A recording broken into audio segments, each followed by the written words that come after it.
Hello, I'm Mario Toneguzzi with Italian Spotlight, brought to you today by Spalumbo's. Joining me is Linda Blasetti, who is a former president of the Calgary Italian Cultural Centre. Thanks for joining us today, Linda. Thanks for having me, Mario. Well, let's talk about big dates coming up, September 23rd, 24th. Calgary Italian Cultural Centre is celebrating its 70th anniversary. Tell us a little bit about what's happening at the centre that weekend.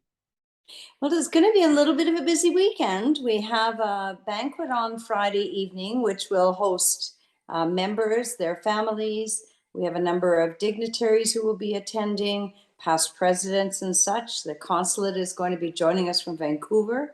And so it's going to just be an evening of celebration, going over our history, if you will. We've done a video presentation. And so it'll be a nice evening. Our dancers, the Italian dancers, the crescendo choir are going to be playing and performing. And so it's going to be a fun evening. Saturday, all day, we have from 11 till 5, we have an open house at the Italian Club, Italian Cultural Centre. Sorry, I tend to use those terms interchangeably. We have an open house, and so there'll be a day of good Italian food, bocce, lots of fun things, lots of entertainment. The dancers again will be dancing. So we invite Calgary to drop into the Calgary Italian Cultural Centre on that Saturday. If they'd like to come and spend an hour or spend the day, we'd be happy to have them. So let's talk a little bit about the center itself. It's off of on First Avenue Northeast in Bridgeland. Technically, it's in Crescent Heights, but it's actually everybody. It's been our home for 70 years. Yeah, So we say we're in Bridgeland. It has been the home for 70 years, has it not? Can you tell me a little bit about the history behind that building, how it came to be? Well, the 10 members who formed the Italo-Canadian Society of Calgary purchased a barn, if you will, at 416 First Avenue for the big amount of $17,500. And it took them until 1962 to pay that off. And then they joined forces with the Loggia Giovanni Caboto, and they, as a large group then, formed the Calgary Italian Club. And then the club built a new building on the site of the barn. And as they were going to expand that over the years, 1976 we moved to, and the Italian Club as we knew it then burned to the ground. It was an arson.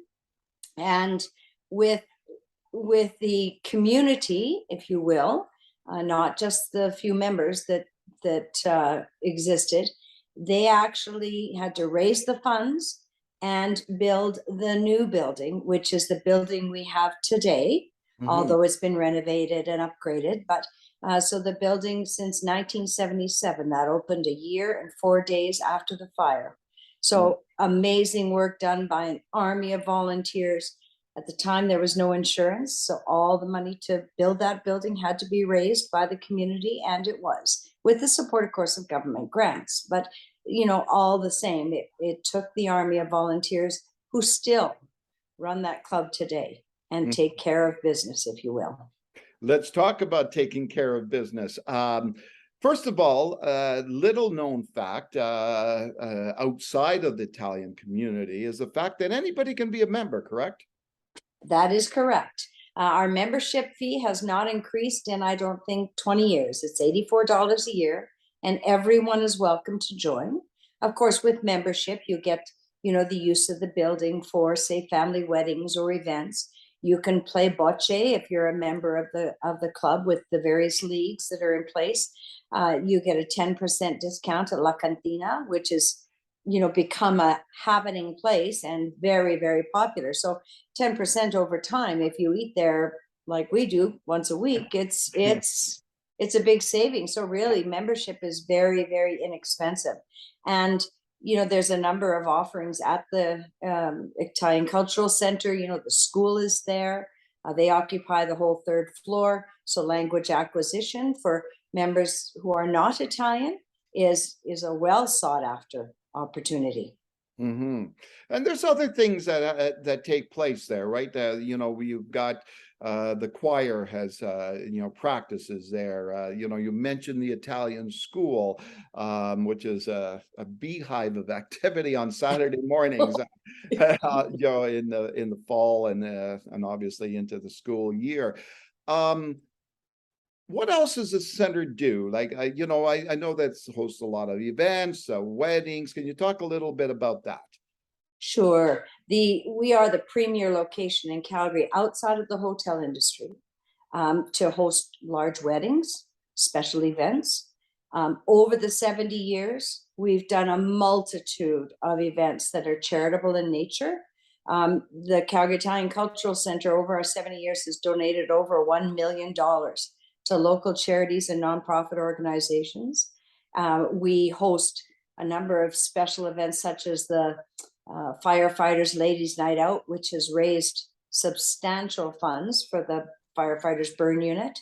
Yeah. We've supported a number of organizations who have actually formed at the Italian Club. So when we were the club, the Calabrese, the Abruzzese, the Fogolan Perlan, the Italian dancers, the Crescendo Choir, all of them found their first home with the Calgary Italian Club. Yeah. The membership in 2010 through 2013 went through a process of renaming and debate, if you can well imagine how people get attached to a name. I'm one of them. But we changed the name to the Calgary Italian Cultural Centre. And that significantly was to show that we encompass the entire Italian community as well as the community of Calgary. And so our dancers, as a for instance, and the Crescendo Choir, they're at Global Fest, they're at Spruce Meadows, there are a number of cultural events. Our bocce leagues are busy at the club every night of the week. You're a bocce player. I was too before. Not a great one, but that's okay. As long as we're having fun, that's all that matters. Although there are some that are very serious about the game. But the important thing is that people come to gather to have fun.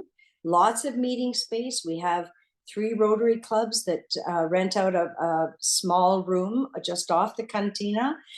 Corporate Calgary has lots of events on the bocce lanes, as team building. So the cultural center, while it's Italian in nature, it's Calgarian in its flavor. All right.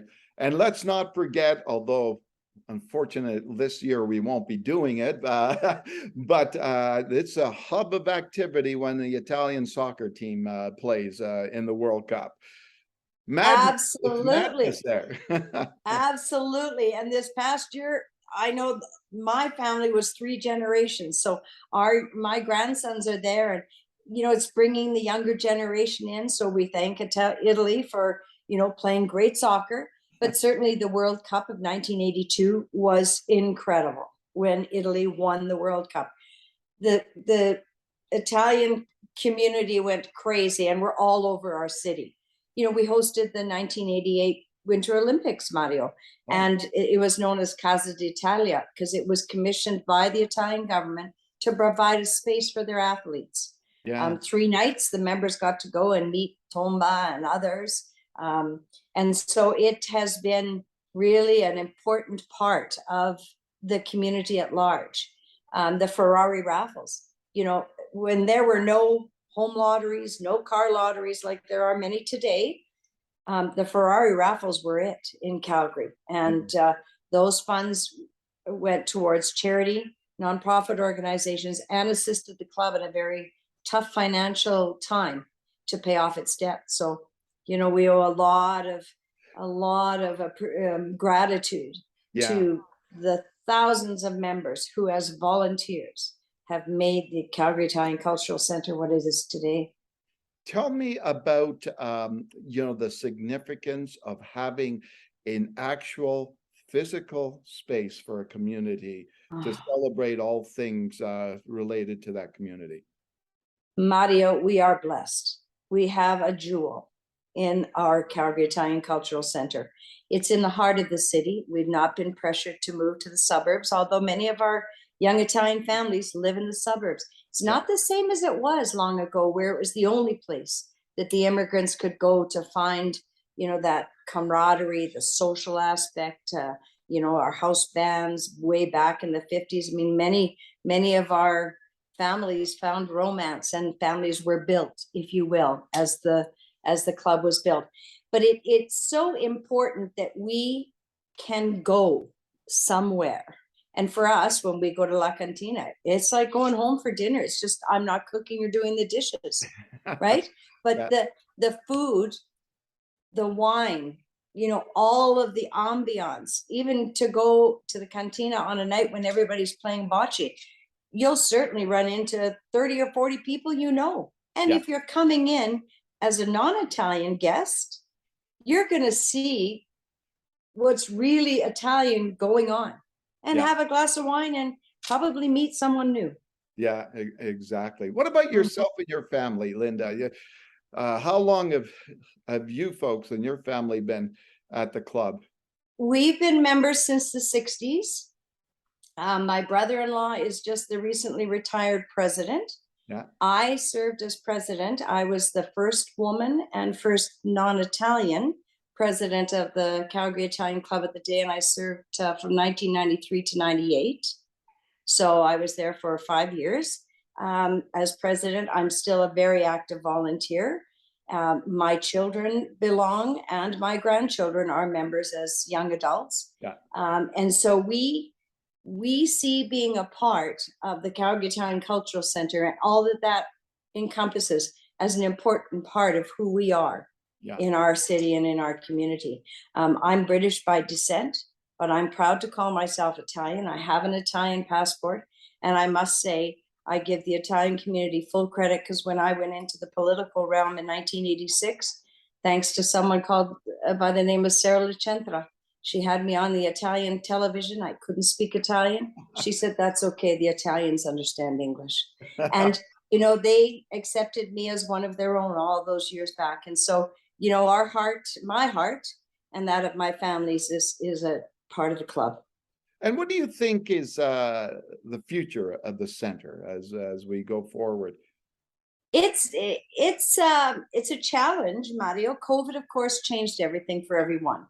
So now it's a matter of bringing people back and having them feel that they can be comfortable in this place we call home. Yeah. I think we have to look to the younger members and encourage membership of the younger families. You know, these young families are so busy with hockey and football and, you know, music and school and all of those things. It's not the only place they go, but we need to spend, I think, the next couple of years showing them why it is an important place to go for their culture, their heritage.